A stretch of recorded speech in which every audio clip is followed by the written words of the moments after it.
జిల్లాలో అఖిల భారత ప్రజాతంత్ర మహిళా సంఘం ఐద్వా పోస్టర్ ఆవిష్కరించడం జరిగింది।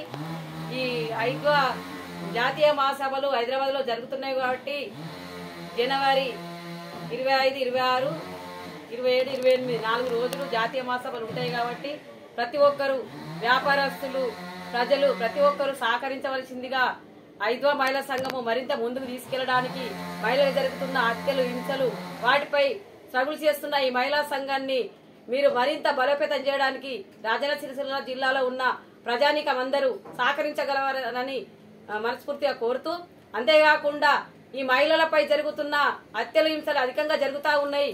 అదేవిధంగా మొన్నటికి మొన్న నిండు గర్భిణి చూడకుండా కుమరం జిల్లాలో కులాంతర విహారాన్ని తక్కువ కులమని ఉన్నందుకు తక్కువ కులం వారిని చేసుకున్నారనే ఆ ఉద్దేశంతో ఆమెను నిండు గర్భిణిని అక్కడికక్కడే ఆమెను కిరాతకంగా చంపిన నిందితుడిని వెంటనే అరెస్ట్ చేయాలి, అతనికి మన ఉరిశిక్ష తీయాలని అఖిల భారత ప్రజాతంత్ర మహిళా సంఘం డిమాండ్ చేస్తా ఉన్నాము। కఠిన చర్యలు తీసుకోవాలి అతని పేరు నిందితుడి మీద అని మేము ఇంకోసారి మా మహిళలపై ఇలాంటి సంఘటనలు జరగకుండా బీజేపీ ప్రభుత్వము అసలు ఏం చేస్తుందని మేము ప్రశ్నిస్తున్నాం। బీజేపీ ప్రభుత్వం అచ్చి నుంచి వెళ్లి మహిళలపై జరుగుతున్న హత్యల హింసలు అధికంగా పెరిగిపోతా ఉన్నాయి। ఈ నిండు గర్భిణీలు చూడకుండా ఇలాంటి మహిళలను కిరాతకంగా చంపుతా ఉంటే అసలు ఏం చేస్తున్నాయి ప్రభుత్వాలని మేము మహిళా సంఘంగా డిమాండ్ చేస్తా ఉన్నాము।